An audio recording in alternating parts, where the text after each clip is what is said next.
procedemos a la clase. Objetivos. Aprender los cambios que ocurren con la muerte, sus características, manifestaciones morfológicas e importancia dentro de la investigación judicial.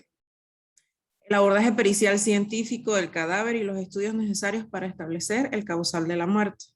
Y la certificación de la muerte, documentación y registro de los hallazgos en el protocolo de necropsia. ¿Qué temas vamos a ver hoy? La escena de la muerte, el objeto principal de estudio de la medicina legal, el objetivo de la investigación de la muerte, el estudio del suicidio, homicidio y su importancia médico-legal, la tanatología, la inhumación, la exhumación, estudios de los fenómenos cadavéricos, legislaciones que deben ser observadas en relación a la muerte, ahí nos puede ayudar la compañera Marian, autopsia, tipos, protocolos y algunos errores comunes. Bien. Recordemos que es muy importante la investigación de la escena del crimen, ¿verdad? Esto quiere decir que desde que se da el oficio peritorio inicial, después de que se da el anuncio del hecho que estamos por investigar, toda esta cadena de sucesos es importante.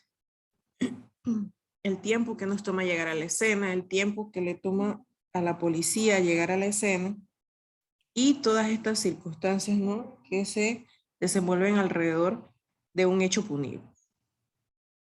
En cuanto a las escenas que tienen cadáveres, las diligencias de levantamiento del mismo van a llevar una serie de pasos y son una fase más dentro de la investigación. Su objetivo básico y primordial sería entonces el esclarecimiento de los hechos delictivos que llevaron o que tienen como resultado la muerte de una persona. Entonces, el objetivo de la investigación. Vamos a verlo desde el punto de vista médico-legal, es decir, una combinación de ambas ramas. La investigación de la muerte tiene tres pilares básicos que van desde los antecedentes, tanto de la víctima como del victimario y de los hechos que van a ocurrir, las circunstancias que rodearon el hecho y los hallazgos y pruebas complementarios de laboratorio que se obtienen luego de iniciar el proceso de cadena de custodia de este cadáver. Los objetivos fundamentales: corroborar y comprobar la certeza de muerte, identificación del fallecido, determinar la data de la muerte, formulación y valoración preliminar del origen, mecanismo y causa de la muerte, y la toma de muestras de vestigios que pudiesen deteriorarse o desaparecer como consecuencia del transporte. Las clásicas bolsas de papel que utilizamos para cubrir las manos, por ejemplo, para no perder evidencia que haya quedado bajo las uñas. Recordemos que la necropsia es el estudio que se realiza al cadáver con la finalidad o la meta o el objetivo de investigar y determinar las causas de la muerte y también sus mecanismos y cualquier efecto o agente externo que intervenga en la misma. Es todo lo relacionado al lugar de los hechos, además de tener en cuenta los indicios y las herramientas que pudieron usarse para realizar el hecho punible y posteriormente, obviamente, lo que también es importante, el levantamiento del cadáver. En cuanto al estudio del suicidio y el homicidio, bien, primero que nada hay que distinguir los términos. Quizás ya lo sepan, así que traté de resumirlo lo más que pude. Suicidio no es más cuando una persona atenta contra su propia vida. Y homicidio es cuando se da la acción deliberada de una persona para perjudicar a otra. Obviamente en ambos conceptos se maneja el hecho de que debe fallecer la persona, la víctima. Entonces, en el aspecto del suicidio debemos tener en cuenta la necropsia. Es muy importante determinar ciertas cositas. Quizás hay algunas cosas que no podemos ver a simple vista, en las cuales quizás vayamos a requerir una cámara o un filtro de una cámara de fotografías especial, una lámpara especial, un medio especial, un agente especial, etcétera, etcétera. Todas estas cositas entonces se van sumando para que al final nuestra necropsia pueda dar los resultados que se esperan. Debemos evaluar también los antecedentes sociales de la persona, los problemas financieros y familiares. Debemos tener en cuenta la información médica, los antecedentes psiquiátricos, el abuso de drogas o medicamentos, es decir, si esta persona en algún momento sufrió de depresión o si tuvo intentos autolíticos previos sin lograr el objetivo, entre otras cositas. La información de la escena, si dejó una nota suicida, si logramos identificar preparativos para realizar el hecho, entre otras cosas. Profesora, yo tengo una consulta con respecto al suicidio.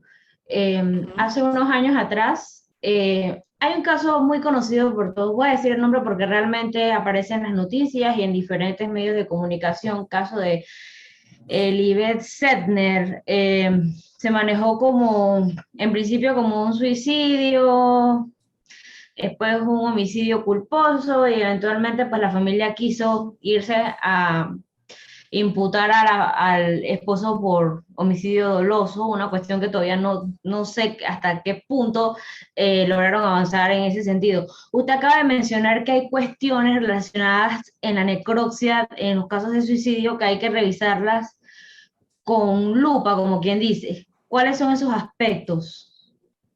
Ok, bien. Tomando de ejemplo la imagen que les puse aquí, de repente usted llega a una escena y simplemente le dicen que la persona cayó de la azotea, pero usted no sabe si es un homicidio o si es un suicidio.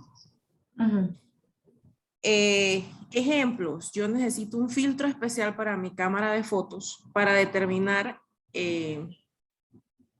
algunos aspectos o lesiones bajo la epidermis perimortem, es decir, que sucedieron justo en los minutos previos al fallecimiento, ¿verdad? Claro. Vamos a sacar a colación CSI. Sí es posible ver las marcas de las manos, ¿ok?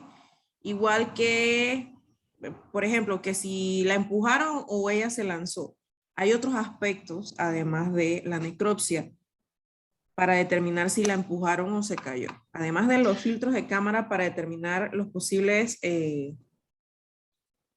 moretones o las huellas de alguien sobre la piel, ya sea sobre el pecho o sobre la espalda.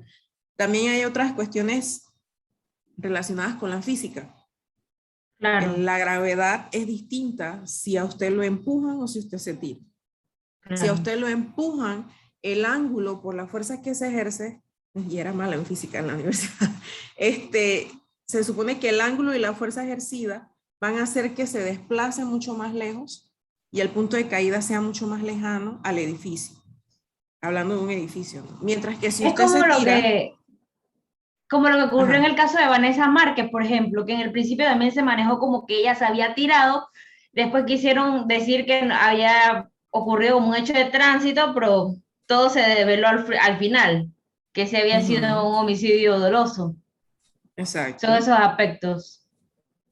Sí, entonces hay, además de la necropsia, que sí es posible determinar algunos cambios, algunas lesiones adicionales en el cadáver utilizando algunos filtros especiales para la cámara, etcétera. También hay otros elementos de ciencias adjuntas a la medicina forense, Como entre la ellos la física toxicología. y la toxicología también, porque de repente una persona bajo el efecto del alcohol o de estupefacientes no está consciente realmente de lo que está haciendo. Es más fácil de manipular y también es más peligroso. O sea, porque yo te voy a llevar a una azotea si estás bajo los efectos del alcohol o alguna droga. O yo también estoy así o yo tengo ideado otra cosa. Claro. ¿Ya? Entonces, son todos estos factores en realidad los que nos van a ayudar a determinar si es un suicidio o un homicidio.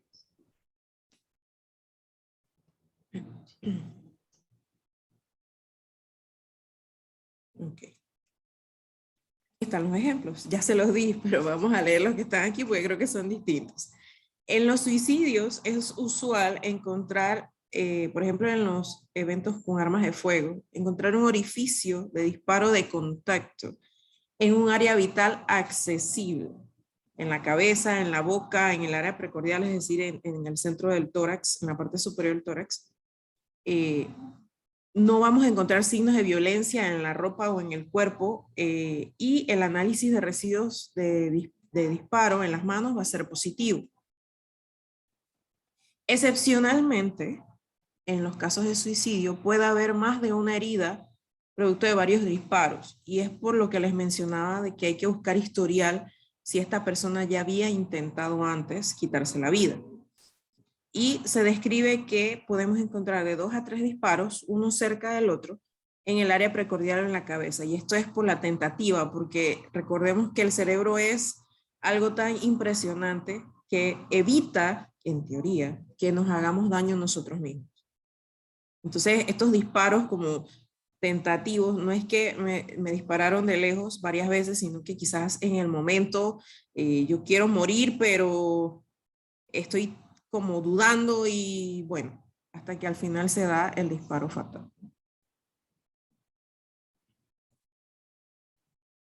En los homicidios, por su parte, sí vamos a encontrar uno o múltiples impactos de bala en diferentes distancias, en diferentes partes del cuerpo. O sea, no van a estar uno al lado del otro. Van a haber trayectorias intracorporales donde vamos a encontrar fragmentos en las prendas de vestir. Otro ejemplo sería en las intoxicaciones por organofosforados y carbamatos, donde es más común que entren al cuerpo por la piel, o que sean inhalados, o que la persona simplemente los ingiera. En cuanto a la absorción por piel y por inhalación, son accidentales, mientras que la ingestión de estos químicos tiene una ambigüedad que en realidad no podemos conocer a ciencia cierta, si fue voluntaria o si fue intencional.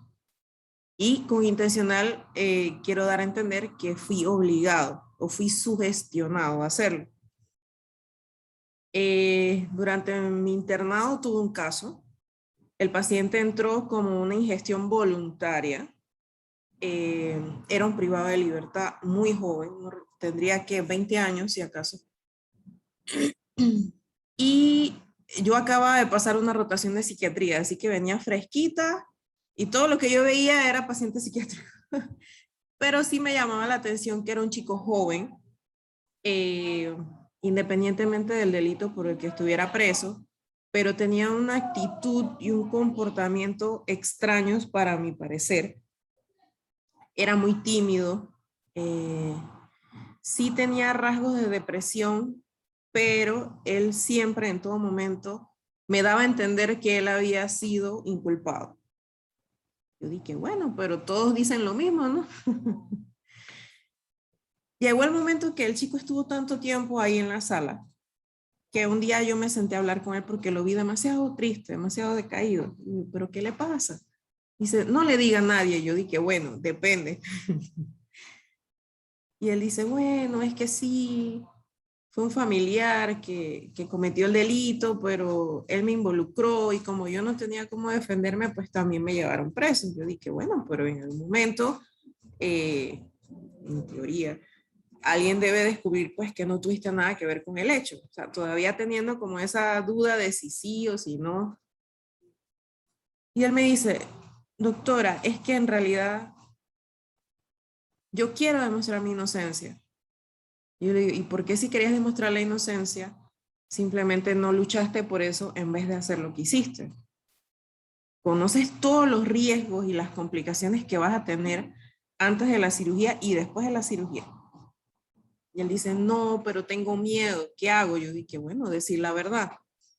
Pero es que yo le estoy diciendo la verdad. Yo, bueno, trata de decírsela a alguien más.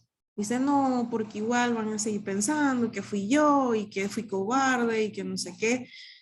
Me dice, sí me da miedo estar en la cárcel, la gente es mala. Y digo, sí, la gente es mala. Dice, sí. ¿Por qué? Dice, ay, doctora, es que ellos me obligaron a tomarme un vaso de cloro.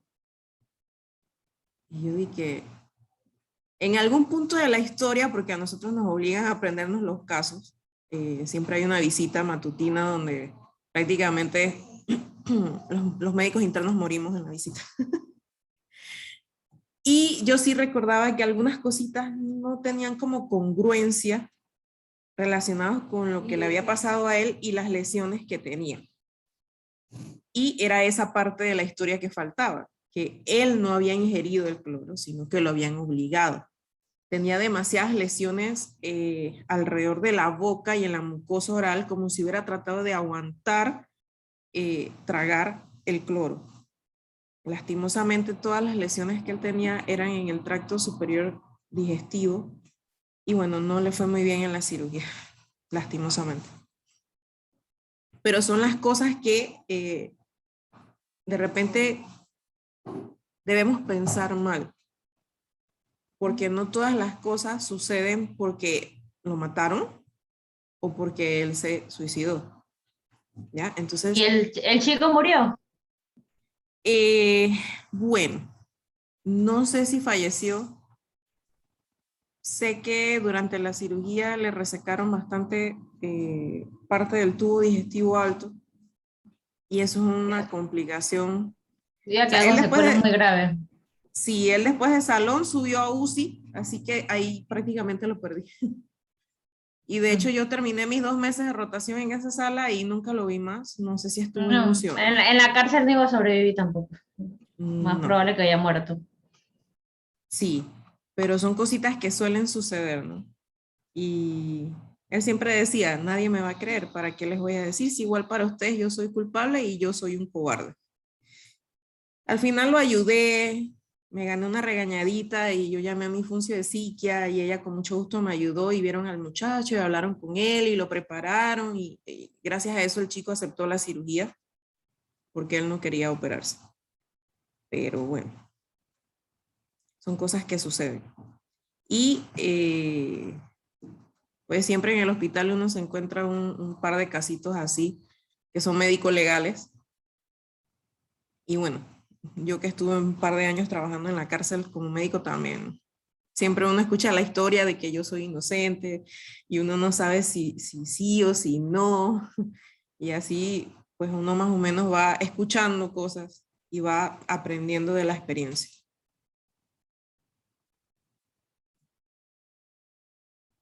Seguimos con los ejemplos.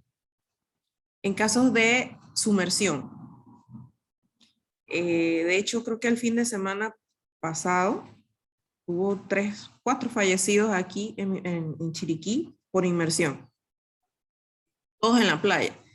Y eh, para no sonar grosera, en realidad, ¿quién va a la playa en tiempos de tormenta?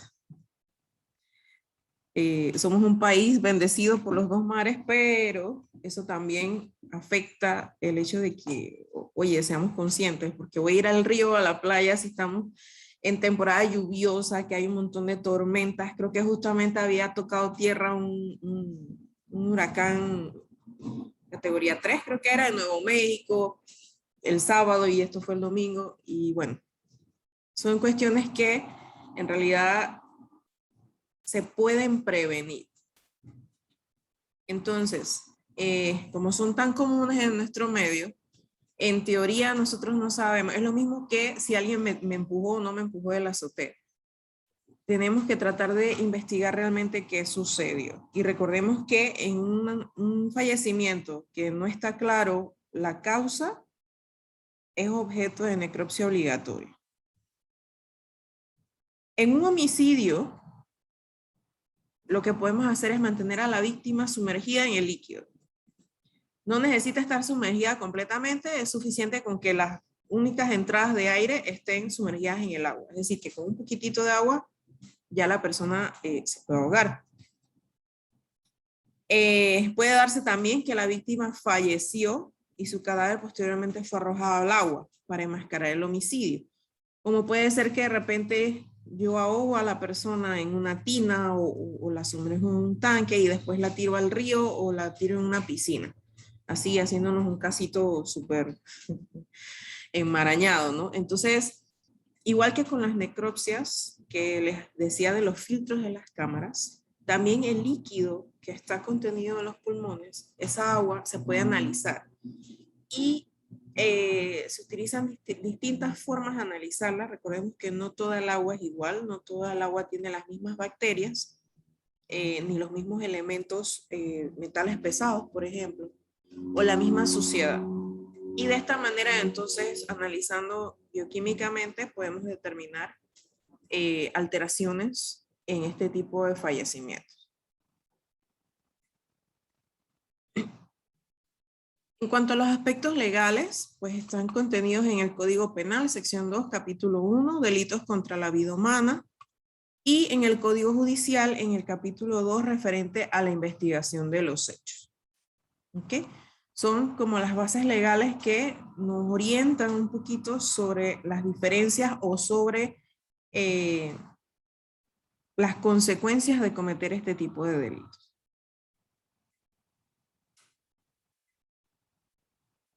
Bien, ahora pasamos a la tanatología. Tanatología deriva del griego thanatos, que significa la personificación de la muerte. Es como un ser que significa muerte. Y logos, que significa ciencia. La tanatología forense entonces es aquella que va a estudiar los efectos que produce la muerte en el cuerpo, ya sea que haya fallecido por agentes violentos o que sea sospechosa de violencia. Existe otro término relacionado a la tanatología, es la tafonomía, que también deriva del griego tafos, que significa tumba, y de la raíz nomos, que significa ley. Entonces, es el estudio de los procesos post-mortem de origen antrópico, ambiental o animal que vamos a tener relacionados con la preservación o la destrucción de los organismos muertos. Y también estudian el hecho de la reconstrucción de la biología o de la anatomía, por ejemplo, y las circunstancias que rodearon la muerte, los mecanismos y demás. Según Epicuro de Samos, la muerte es una quimera, porque mientras yo existo, no existe la muerte, y cuando existe la muerte, ya no existo yo. Y esto también se traduce en algunos otros conceptos legales referentes a la identidad y a la identificación.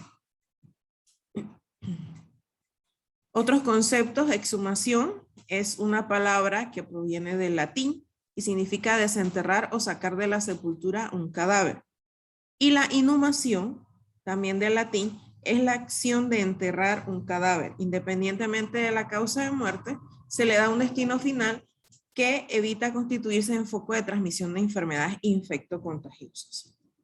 Entonces, es más común decir que vamos a enterrar a alguien a que decir inhumación, pero el término correcto sería inhumación.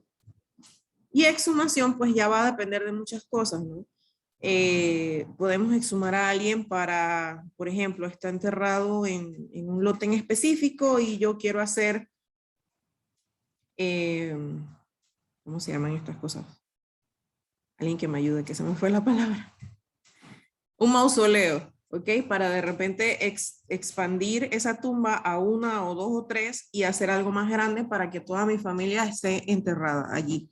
Entonces, en esos casos se hace una exhumación con permiso, permisos municipales, porque simplemente usted los va a sacar, los va a poner en una cajita más pequeña y los va a acomodar en gavetitas, dependiendo de lo que se vaya a hacer, ¿no? Mientras que hay otros casos de exhumación que pueden haberse dado por dudas respecto a las necropsias, por de repente, así buscando una tiempo película, queremos identificar el cadáver que no tenía nombre, y también realizamos exhumaciones, pero ya esas tienen que hacerse bajo permisos legales especiales y con la presencia del personal idóneo que pueda garantizar que lo que se está haciendo cumple la ley y no va a tergiversar lo que se quiere realizar o lo que se quiere como objetivo final de esta exhumación. Profe, En cuanto a los, dígame. una pregunta con respecto al tema anterior de exhumación, inhumación. Pero cuando encontramos de que una persona es enterrada viva, ¿eso se considera homicidio o cómo se consideraría, cómo entraría esa figura? Sí, es un homicidio, porque usted está privando a esta persona del aire, el oxígeno. Ah, sí es la cosa. Mm, O sea, que si lo entierro vivo, entonces homicidio. sí, porque la Ah, persona va a siempre, fallecer por falta de oxígeno. ajá, ya es que tenía esa incógnita. Tiempo, a nosotros nos dio por lo menos en el trabajo, nosotros dieron años atrás un seminario, una profesora que me llamaba mucho la atención cuando ella se explicaba ante nosotros porque usaba la terminología de que el cuerpo era, no sé si usted ha trabajado con ella, ella cuando iba a examinar un cuerpo, ella nos decía de que este cuerpo está lindo. Y nosotros nos quedamos, pero ve acá, ¿cómo ella le va a decir un cuerpo lindo a un cadáver? Entonces, siempre, entonces se dejaba llevar en el pensamiento y comenzaba a recordar, decir que este cuerpo está precioso y nosotros, ¿qué? Pero ven acá, ¿qué le pasa a la profe? Entonces ella nos comenzó a decir que precioso era en el ámbito para ellos estudiarlo. Pero no, uno se quedaba, uno escucha un médico legal, un médico forense hablando de un cadáver y que este cadáver está precioso y bueno, le entran cosas a uno en la cabeza, ¿no? Pero después uno comprendió de que ellos le dicen a los cadáveres preciosos o lindos la forma para ellos estudiarlo, o sea, que en él encuentran indicios, evidencias que lleven al esclarecimiento de un hecho punible. Entonces, no sé si usted, no me acuerdo ahorita mismo el nombre de la profesora, pero sí nos llama la atención cómo ella se expresaba con los cuerpos. No, ninguna de mis profesoras me hablaba así durante la... Sí, eso No. prácticamente le está hablando de, ¿qué? De 16, casi como 12 años atrás. Ujú. Sí. Bueno, no sé, cada quien tiene la forma de lidiar con la muerte. Y recuerden que los que trabajan de una u otra manera con cadáveres, pues tienen distintas maneras de lidiar con eso. Y eso ya, pues, entra dentro de otro campo. Lo que yo he escuchado es que el mecanismo de defensa que utilizan muchos profesionales médico-legales es cosificar el cadáver para que eso no los perturbe a nivel psicológico. Entonces, quizás ella se refiere cuerpo lindo porque de pronto es algo novedoso, algo digno de estudio para ella. Es lo mismo que, por ejemplo, a mí me presentaran de pronto un homicidio, no sé, un caso súper especial en comparación con una estafa. Entonces yo diría, me encanta este caso de homicidio, un caso magnífico, pero puede sonar algo cruel, pero para mí, o sea, como profesional de derecho y que me gusta el derecho penal, yo me expresaría de esa manera. Eso depende pues de la pasión que cada uno sienta por su profesión. Lo veo así, pues, Sí, de sí, esa forma. tiene razón, Mariana, es verdad, porque en el caso en el mío personal, que uno es policía, de repente he visto a veces hurto o robo, que yo digo, echa, ese caso está lindo, está precioso, porque uno lo analiza, cómo ellos llegaron a consumar ese delito, pues de repente la profesora lo decía con esa metodología, pero uno que primera vez que escucha hablar a un médico forense, uno y que pero bueno, cada uno en su rama tiene su forma de expresarse y su forma de llamar la atención o hacerle hincapié a los casos, ¿no? Ese era el pequeño debate, profe. No, sí, hay un meme por ahí que dice que los que nos gusta la medicina forense o estudian medicina forense, eh, relacionado a desde el punto de vista de la medicina, ¿no? Como especialidad, que hemos perdido la fe en la humanidad. Pero sí, cada quien tiene su forma particular de lidiar con su trabajo, ya sea que trabaje con cadáveres o no. Todos tenemos una forma de lidiar con el peso que conlleva nuestro trabajo, sea cual sea.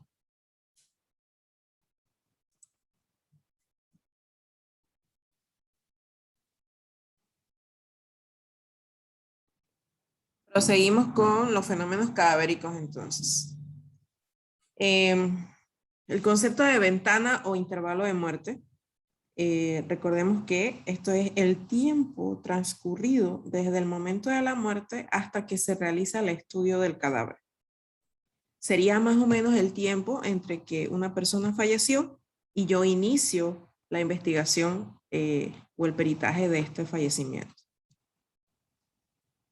Vamos a tener Como primer punto, los fenómenos cadavéricos conservadores son todos aquellos procesos de orden natural o artificial que pueden modificar el curso de los acontecimientos y que pueden llevar a la conservación o preservación del cadáver a mayor o menor grado. Y esto va a depender no solamente de los agentes externos, sino también del cadáver. Tenemos los conservadores naturales, entre ellos la momificación, la adiposira, la corificación y la congelación, que aunque en nuestro medio no es común, porque no tenemos en realidad así un punto tan alto que esté tan frío al punto de congelar a alguien. Pero sí pueden buscar en internet imágenes sobre las laderas del Everest y podrán ver un millar de cadáveres, bueno, un millar no, pero bastantes cadáveres en las faldas del Everest que han fallecido por congelación. Y el detalle es que como el proceso se dio progresivo, independientemente de que la temperatura estuviese tan baja, estos cadáveres están perfectamente conservados. Mientras que los fenómenos artificiales son refrigeración y embalsamiento. La refrigeración tiene una característica parecida a la congelación, pero pueden producirse incluso quemaduras o otras lesiones que nos indican que no se dio de manera natural. Y el embalsamamiento. Tenemos entonces, siguiendo los fenómenos cadavéricos tempranos, que son las modificaciones físico-químicas que ocurren en el cadáver y cuya secuencia de eventos comienza inmediatamente después de producida la muerte. Son aquellos cambios producidos por un cuerpo sin vida que ha cesado sus procesos bioquímicos vitales y que pasivamente sufrirá la influencia del ambiente que lo rodea. Tenemos entre ellos el enfriamiento, la deshidratación, las livideces, la rigidez y el espasmo. Ejemplos. Si yo tengo un cadáver frío y flácido, yo puedo decir que mi intervalo post-mortem es de 0 a 3 horas. Es lo mismo que si encontramos un cadáver de un desconocido que no tiene un documento de identidad que me diga la edad. Nunca vamos a decir, esta persona tiene 27 años. ¿Cómo usted sabe que tiene 27 años? Y Marian no me va a dejar mentir. Que usted diga que esa persona tiene 27 años, ya se convierte en un hilito por donde lo van a estar jalando para hacerle caer su caso. Solo con eso. Entonces, el intervalo post-mortem es lo mismo. Yo no puedo asegurar que esa persona falleció hace 45 minutos. O bueno, quizás sí, porque hay un fenómeno cadavérico que sí me permite más o menos decir que en 45 minutos fue que se produjo el fallecimiento. Pero se prefiere utilizar rangos de tiempo. Tibio y flácido de 0 a 3 horas. Tibio y rígido de 3 a 8 horas. Frío y rígido de 8 a 36 horas. Y frío y flácido tiene más de 36 horas de fallecido. Y así es con todos los otros fenómenos cadavéricos tempranos. Por su parte, los fenómenos cadavéricos tardíos son procesos que se desarrollan de manera inmediata respecto a la muerte y cuya culminación es la reducción del cuerpo, mediante la acción de sustancias químicas, los gérmenes bacterianos, algunos insectos, algunos agentes micóticos y también los predadores dependiendo del caso. Ahora bien, este tipo de fenómenos va a ser variable de un cadáver a otro y esto representa pues el hecho de la edad, la contextura física, si está gordito, si está flaquito, si es un niño, si es un bebé, si es un adulto, etcétera, etcétera. Y también puede suceder que estos fenómenos se dan de manera desigual en distintos segmentos corporales. Este proceso de destrucción va a iniciarse con la fase de putrefacción y va a terminar con la reducción esquelética completa. ¿Cuáles son? La autólisis, la putrefacción, la fase cromática, la fase enfisematosa, la fase colicuativa, la licuefacción, la reducción esquelética que puede ser completa e incompleta, y el efecto que ejerce también la fauna cadavérica, los insectos, los artrópodos y los depredadores. Es una tabla referencial que incluye todos los fenómenos cadavéricos, tempranos y tardíos, donde vamos a encontrar el tiempo predeterminado para cada uno. Lo que les mencionaba, la mancha negra escleral, que es una línea negra en todo el centro del ojo, aparece después de las 8 horas. Mientras que la tela glerosa, que es como el aspecto blanquecino de los ojos, puede aparecer incluso a los 45 minutos de fallecido, siempre y cuando el cadáver haya tenido los ojos abiertos. Si los ojos estaban cerrados, este es un fenómeno que aparece incluso después de las 24 horas. Tenemos la deshidratación, que empieza a las 12 horas, por las mucosas, ya sea labial, en los genitales y en el escroto. Y tenemos el enfriamiento, que inicia como en una meseta de 0.5 grados Celsius por hora. Después aumenta, después de las 6 horas hasta las 14 horas de fallecido, a 1 grado Celsius por hora, y vuelve a una meseta de 0.5 grados Celsius por hora hasta que iguala la temperatura del medio ambiente. Tenemos las livideces que pueden iniciar a los 45 minutos, pero no están fijas hasta después de las 6 a 12 horas de fallecido. Después de las 12 horas, si nosotros movemos este cadáver, podemos hacer que se formen nuevas livideces, pero se van a mantener las anteriores.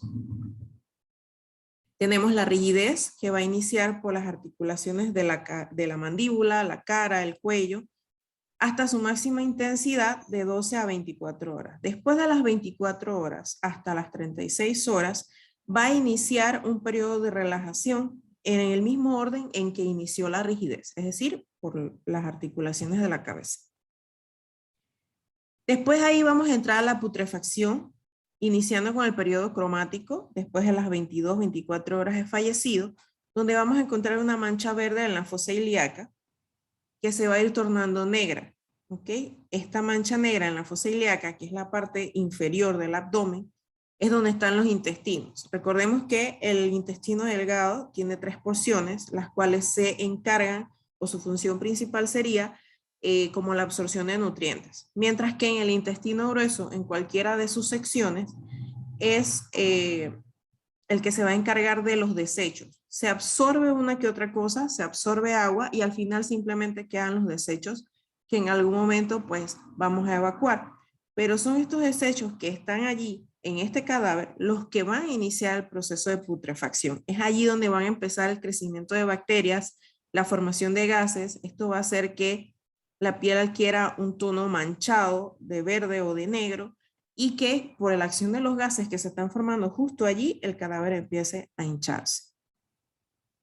Que sería el periodo enfisematoso después de las 36 horas.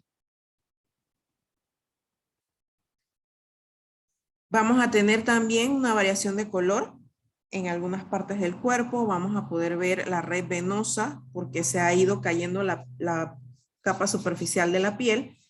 Y después de los 21 días va a iniciar el periodo colicuativo, que puede durar hasta 8 meses.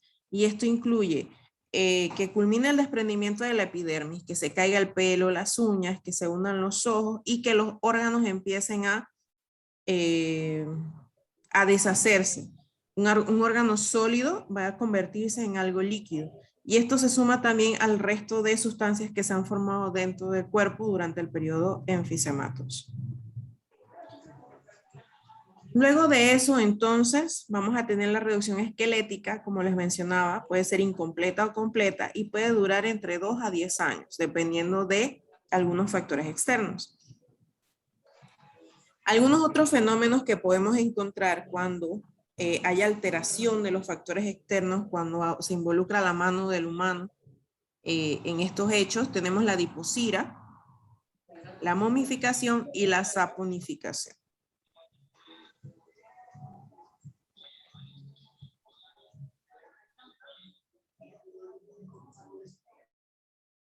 En cuanto a las legislaciones en relación a la muerte, recordemos que la causa de muerte se registra en un documento llamado certificado de defunción. Este es un documento oficial que debe ser completado de acuerdo a las directrices del Manual para la correcta certificación médica de las causas de muerte.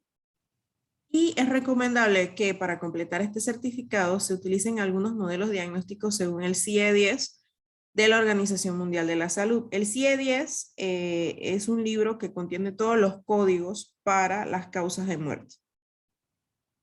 Usualmente antes, cualquiera podía tener estos certificados de defunción, membretados, numerados, etcétera, etcétera. Pero eso, no sé en qué punto me perdí de la historia, en que cuando ya empecé a ejercer, eso ya no existía. Lo que existe actualmente es un documento, un formulario que usted llena y firma como médico, y los familiares llevan ese documento al registro, donde allá se expide el certificado de defunción membretado y numerado. Recordemos entonces que la manera de muerte es un concepto judicial y administrativo cuya determinación no es competencia del médico forense. Pero el establecimiento de la manera de muerte, cualquiera que sea, es resultado de una evaluación completa, integral, de un caso en particular.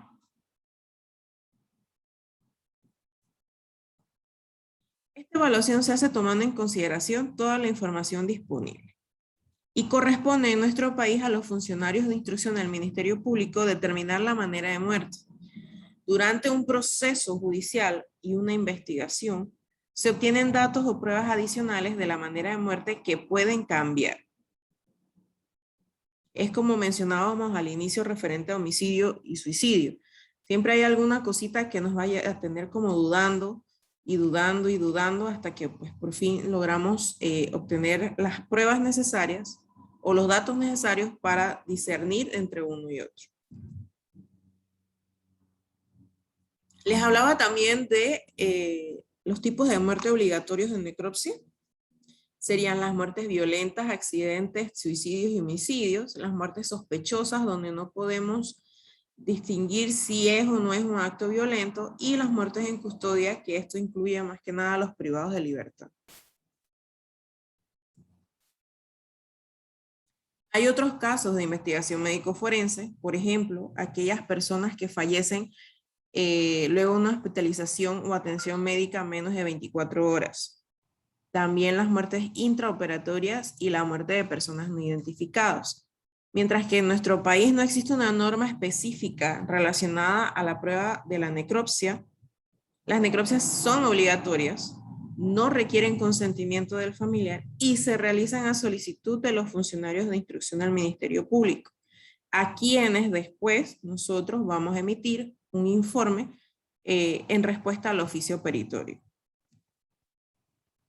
Tenemos el Código Judicial en su artículo 2062, que menciona algo sobre las prácticas de las necropsias y dice así: en los casos de muerte, el cadáver no podrá ser levantado mientras el funcionario de instrucción y los peritos no lo hayan examinado e identificado, y se establezca su posición física y todas las circunstancias que sirvan para determinar en qué se ocupaba al momento de fallecer. Algunas otras cositas que estén escritas, pues en el artículo 2064 también indican que el informe que emite el médico forense debe ser minucioso y pormenorizado. Ahora bien, autopsia y tipos.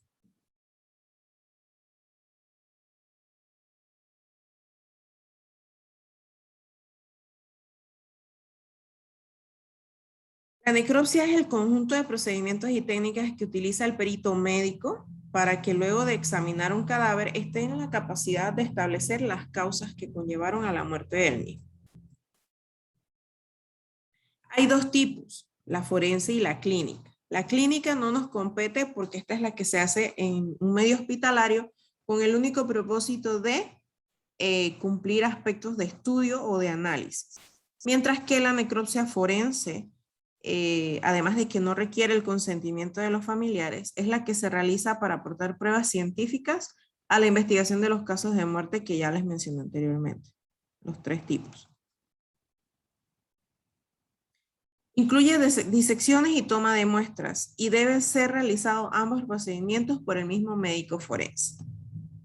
Si en tal caso yo necesito un asistente, el médico forense debe supervisarlo, garantizando que se cumplan las normas de la cadena de custodia. ¿Por qué? Porque al final al que van a llamar es al médico forense, no al asistente. El médico forense tiene obligaciones como fijar, documentar, preservar las muestras tomadas, así como también cualquier otro elemento de valor probatorio que se haya encontrado en el cadáver. Y será siempre responsable directo de todo lo que se realice con ese cadáver y es a quien van a llamar para ampliar el peritaje en las diferentes etapas del proceso investigativo o también en las audiencias. Es el médico forense, no el asistente. Así que el médico forense debe estar supervisando constantemente lo que hace el asistente. ¿Cómo es el proceso? Se va a desvestir el cadáver, lo vas a revisar y describir las prendas de vestir, cómo estaba vestido. Se le toman vistas fotográficas antes y después de desvestirlo y antes de limpiar el cadáver. Cuando ya hemos hecho estos pasos previos, entonces procedemos a lavar el cadáver. ¿Cuáles serían los objetivos de la necropsia? Documentar la identidad y los hallazgos relacionados al deceso. Establecer la causa de muerte. Identificar cualquier causa adicional. Recolectar, documentar y preservar las muestras durante el proceso de investigación y contribuir al establecimiento de la manera de muerte. Siguiendo con las fases de la autopsia judicial o necropsia judicial, recordemos que inicia todo el proceso de investigación de necropsia durante el levantamiento del cadáver. Y es por eso que en la cadena de custodia vamos a tratar de preservar todos los elementos posibles. Luego de eso viene el examen externo, que vamos a realizar un examen externo en la escena de los hechos antes de hacer el levantamiento y un examen externo en la morgue judicial. También vamos a tener el examen interno, que ya son las disecciones y estudios que vamos a hacer, durante el cual vamos a recoger muestras y vamos a enviarlas al laboratorio pertinente para su análisis, para al final emitir un informe de la necropsia.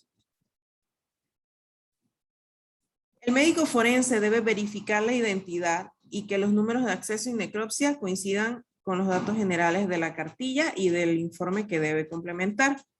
Se debe pesar y medir el cadáver, se deben tomar vistas fotográficas del mismo antes y después, y el médico forense es el que debe revisar el cadáver antes de que se le haga cualquier alteración a su fisionomía.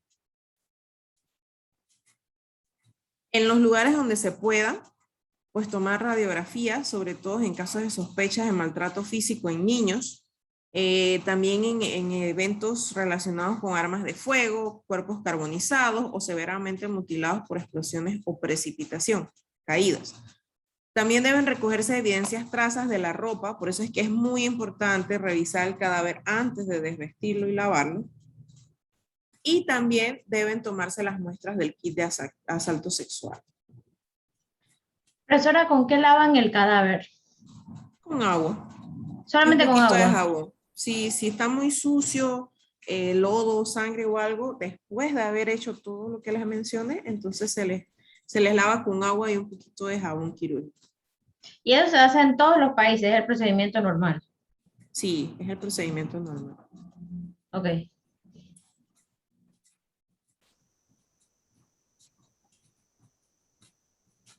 Bien, lo que les mencionaba de la edad aparente del cadáver, la talla, el sexo, las ropas o cualquier objeto que tuviera puesto, la forma, color de cabello, los ojos, el iris, si tenía cicatrices, si tenía tatuajes, algún tipo de signo relativo a la muerte, es decir, algún fenómeno cadavérico evidente al momento del levantamiento del cadáver o al momento de iniciar el proceso de necropsia en la morgue judicial. Otras cosas importantes que debemos buscar, anotar e informar son lesiones traumáticas, signos externos de procesos patológicos y cualquier otro signo de origen no natural. Debemos describirlas cuidadosamente, cuántas fueron, qué forma tienen, el tamaño, dónde están localizadas. Debemos poder discernir en si hay alteraciones en la coloración del cadáver, si el mismo estaba desnutrido y si presenta algún olor característico.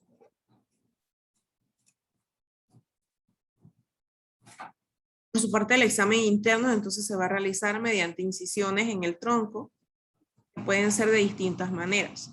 Se prefiere la incisión en Y, por eso está de primero, porque es la más estética. Tenemos incisiones en T, incisión en I, en U, y las incisiones craneales oblicuas o bimastoideas. Vemos por qué la incisión en Y es más estética, puesto que podemos realizar una autopsia libremente y a la hora de vestir el cadáver los familiares pues no van a ver esta herida suturada tan grotescamente en su familiar. Tenemos las bimastoideas o craneales posteriores, que son para poder exponer el cráneo y hacer una incisión transversal para sacar la calota y poder examinar el cerebro y el cerebelo. Cuando ya tenemos expuestas las cavidades mediante cualquier tipo de incisión que vayamos a utilizar, entonces vamos a tratar de identificar panorámicamente cualquier alteración, además que vamos a tomar muestras de las cavidades o colecciones de fluidos y vamos a revisar los órganos allí, sin tocarlos, sin moverlos. Es allí entonces donde vamos a extraer muestras, por ejemplo, del humor vítreo en el ojo, del contenido gástrico en el estómago, etcétera, etcétera. Estas muestras van a colocarse en envases que van a estar previamente etiquetados, que el asistente debe mostrar al médico y el médico debe verificar que coincidan los datos del cadáver con el tejido o la muestra que se está recolectando. Hay algunas maneras de estudiar los órganos internos, en la mayoría de los casos por mentes violentas, por armas blancas o armas de fuego. Se recomiendan las técnicas de Virchow modificadas de Ghon o de Senker, que podemos utilizar ya sea órgano por órgano o por bloque de órganos. Tenemos la técnica de Letoul, que consiste en la extracción completa, o sea, el bloque completo desde la faringe hasta el recto y el ano.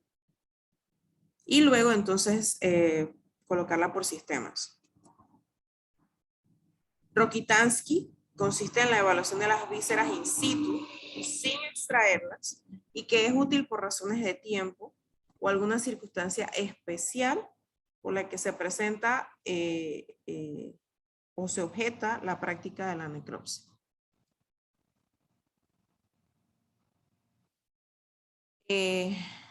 Algunos autores coinciden en que la técnica de Letoul es de uso obligatorio y en todos los casos de muerte natural o sospechosa. Dicen que también que los órganos son separados, pesados y se describen de acuerdo a sus características externas y se realizan algunos cortes histológicos de los cuales algunos se van a enviar a patología. Como les mencionaba, el examen interno del cráneo, pues algunas de las incisiones mencionadas anteriormente, vamos a destapar cortando la calota y pudiendo exponer el cerebro y el cerebelo. Vamos a estudiarlos y a observarlos in situ para después extraerlos.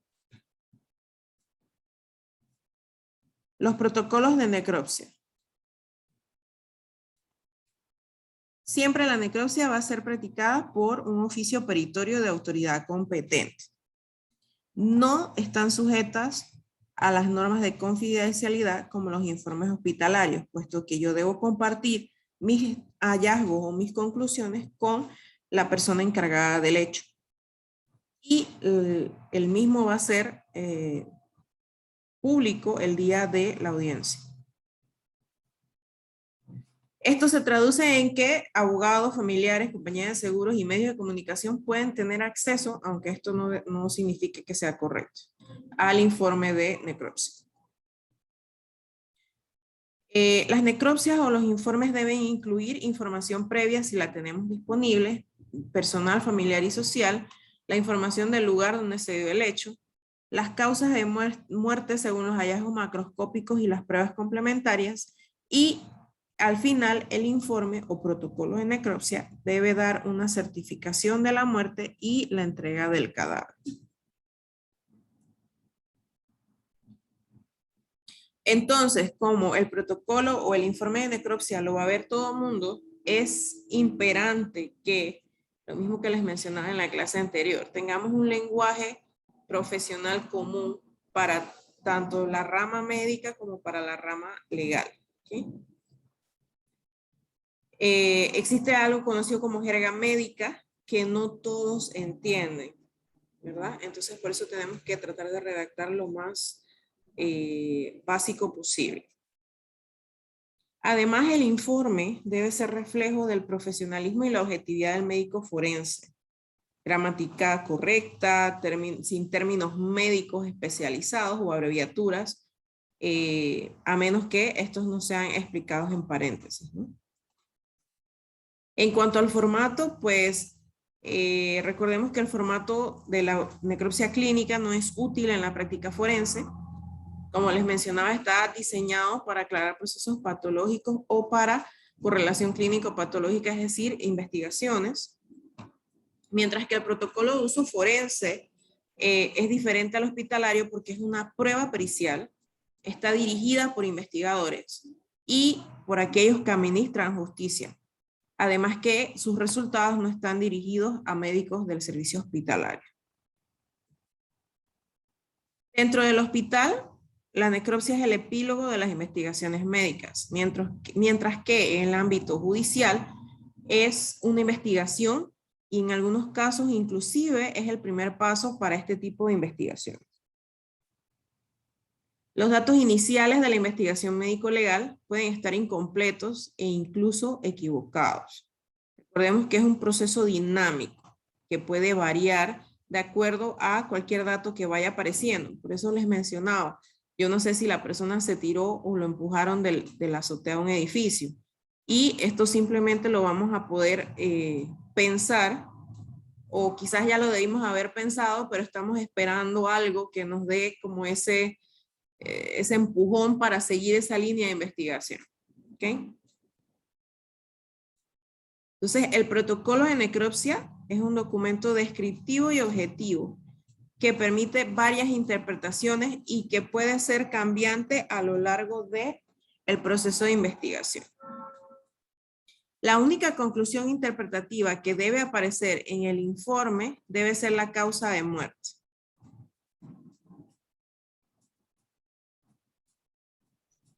Y el mecanismo causal. Sí, correcto. En algunos formatos incluso también podemos incluir las consideraciones médico-legales, en donde vamos a presentar nuestras interpretaciones personales de los hallazgos, pero que estén sustentadas. Ya no puedo escribir es que me parece que se tiñe el pelo cuando ni siquiera le analicé el cabello para ver si de verdad se teñía o no. Ay, listo. Profesora, con respecto al examen del cráneo, yo he notado en las fotografías de las necropsias que generalmente se diseccionan, o sea, es como si, perdón, quizá la palabra puede sonar un poco vulgar, como si se rebanara totalmente el cráneo. ¿Cómo hacen ustedes después para unir todo eso, siendo que el cerebro es como tan frágil y poner todas esas piezas en su lugar para entregarlo a los familiares? No sé si todos trabajan así, pero la que me tocó a mí ponía todo en una bolsa y lo metía de nuevo y cerraba. Ok, como si fuera un pavo de Navidad. Sí. Ok. Y bueno, lo que estaba en la cabeza no se regresa a la cabeza, igual se mete en la bolsa y se mete en el tronco, ¿no? Exceptuando las partes o los cortes histológicos que se envían a patología forense. Pero todo lo demás debe quedar dentro, en algún lugar, pero dentro.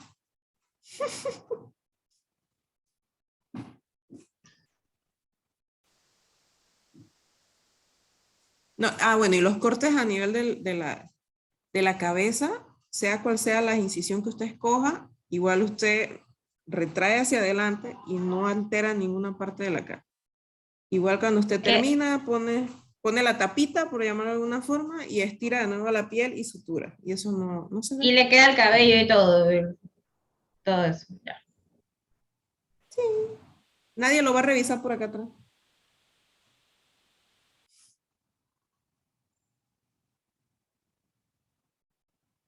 ¿Alguna otra consulta, chicos? Profe, Dígame. Cuando usted hace estos tipos de repente autopsia, bueno, cuando uno es primera vez, no, pero ya usted por lo menos controla eso, esas emociones, de ver eso, su experiencia, ¿no? Personal, de ver esos órganos y todas esas cuestiones dentro del cuerpo humano. Me imagino que ya usted está acostumbrado a ver esa escena, ¿no?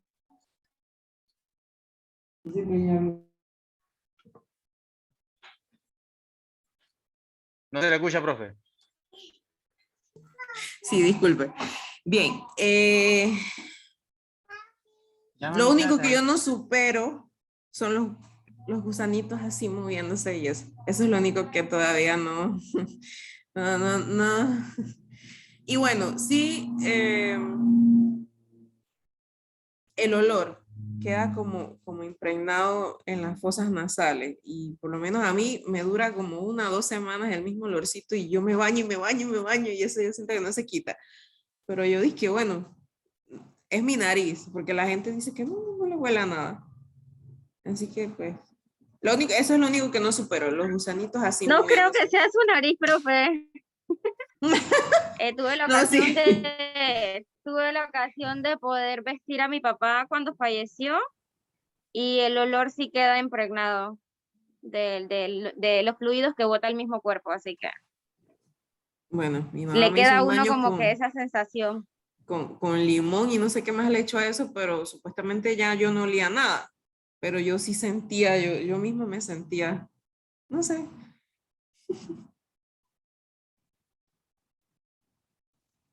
Sí, sí, porque yo veo que me imagino que usted tiene que tener, como uno dice acá en el trabajo, nervios de acero para tener esos casos. Y más cuando tienen gusanitos, ¿no? Casos como eso, de repente. Y también la imagen fotográfica dentro de los recordatorios, algún caso traumático, porque ver un caso por lo menos de una persona que le haya mutilado o cercenado, como uno dice, las manos, la cabeza o abierto y todo así, eso debe ser muy impactante para ustedes. No sé, ¿será que nos acostumbramos? Porque tenía la mala costumbre de sentarme con mis compañeros de criminalística de campo y ellos siempre me preguntaban eso, que yo había hecho como una pausa en medicina y empecé a trabajar allá en el instituto. Y ellos me preguntaban que cómo yo toleraba eso. Yo dije, normal, pruébame. Y yo me sentaba con ellos en la computadora y ellos me ponían las imágenes inéditas de esas que no salen en el informe, ni en la prensa, ni en ningún lugar. Y yo, normal, pon otra y ya, no sé, será algo que tenemos raro. Pero sí, lo único que sí, cuando están así en vivo, son los gusanitos así moviendo. Eso me da como picazón, no sé. Sí, es Como que que esa me imagen es un poco pica. grotesca. Ujú. Sí, exacto.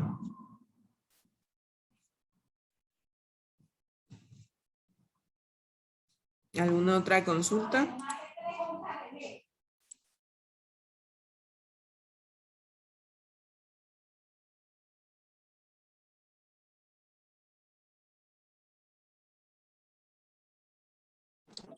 Buenas tardes, profesora.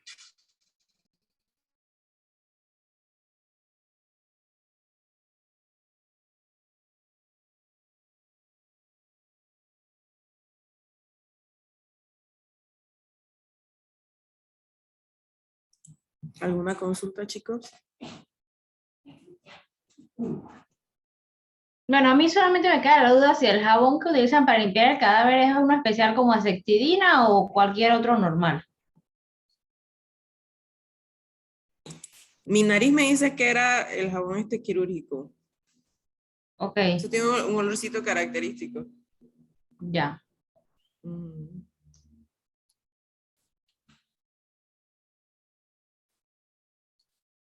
De parte mía no tengo más preguntas, pero solamente eso con respecto a su punto de vista personal de los cadáveres.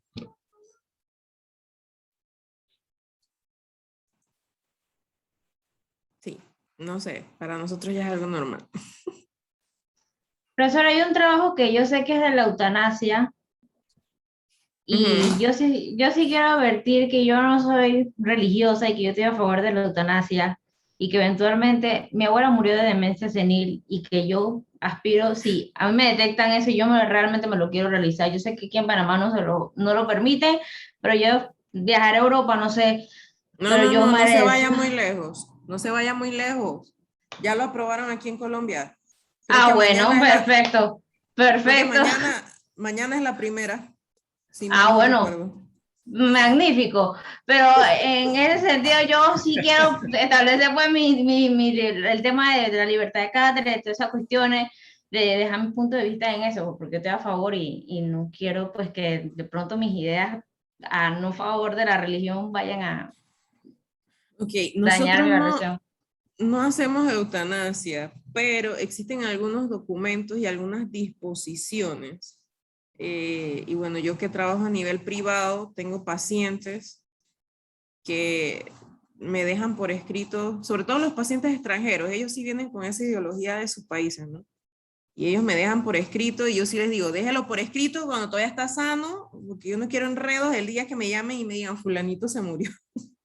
Y quedé yo de que también tuve un paciente que le decía, doctora, si yo me enfermo, yo no quiero ir al hospital. Y si me tengo que morir, me muero aquí. Y yo le digo, bueno, se va a morir todo pullado porque de aquí o se va en ambulancia o yo le pongo todo lo que encuentro en mi botiquín para mantenerlo con vida.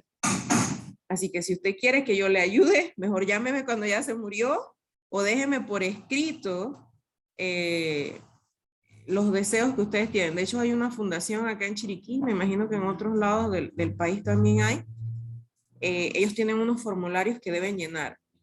Lo que desean que hagan durante su enfermedad, lo que desean que hagan cuando fallecen. Legalmente en el hospital sí existe un documento que es de no resucitar, creo que le dicen RCP-3. Sí, Eso prácticamente es un tipo de eutanasia, solamente que desde otro punto de vista, ¿no? Es el simple claro. hecho que si sufres un infarto y te voy a reanimar, no te puedo reanimar porque ya tú dejaste algo firmado. Sí, pero como los doctores igual hacen el juramento de que siempre tienen que preservar la vida y eso, Ujú. está ese tema, ¿no? Pero siempre hay que dejar un documento. Pero el Sí, tema de la no exacto. reanimación sí está vigente y pues obviamente siempre dejar todos los documentos legales mientras uno tenga las facultades mentales y esté apto para eso. Sí, exacto.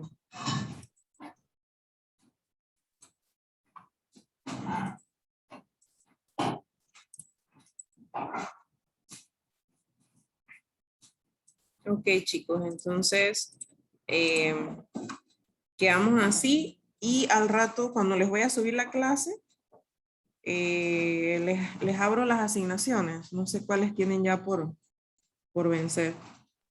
Profe, ¿Ok? Dígame. una última pregunta. Tenemos que subir un trabajo del día, yo creo que el día de hoy, ¿no?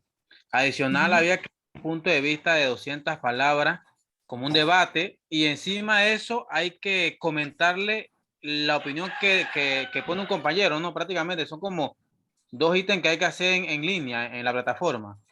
Es así, Sí, ¿no? eso es un foro de discusión. Lo que pasa es que no Ya, están ya. permitidas las charlas ni utilizar el tiempo para otra actividad, sino meramente para la clase teórica. Pues todo eso Sí, se me. cuelga en la plataforma. Y Ajá, dele. imagínense que usted está en el salón de clases con sus compañeros y conmigo y que usted pone su punto de vista y alguien le dice, espérese, yo no estoy de acuerdo. Ajá, dele, O sí, no sé qué, o sea, es como una especie de discusión. Entonces usted tiene que discutirle a dos de sus compañeros, además de hacer su presentación personal. Así ajá, como Marian hizo la entendido. suya relacionada con la eutanasia, usted le puede decir, sí, yo estoy de acuerdo, no, no estoy de acuerdo, o lo que yo le mencioné, pero compañera, ya no se vaya tan lejos, en Colombia ya la aprobaron. Cosas así, ¿no? Cosas que nutran la discusión en realidad. Listo, profe. Profesora, el Listo. video del cáncer de mama y de próstata, eso se lo mandamos al privado de WhatsApp. Lo puede mandar por WhatsApp o por correo si le cabe. ¿Y eso tiene alguna fecha de caducidad o está abierto? Eso no le toma mucho, si nada más son como 4 líneas, porque ustedes son poquitos, ¿no? Sí les tocó Ok, un poquito más de línea, pero eso vale. no le toma mucho tiempo. Vale, entonces lo voy a mandar este fin de semana. Dele. Está bien, sí, nada Ok. más creo que Davis y Javier y sí, fueron los que me mandaron. Listo. Listo, chicos, pues nos vemos.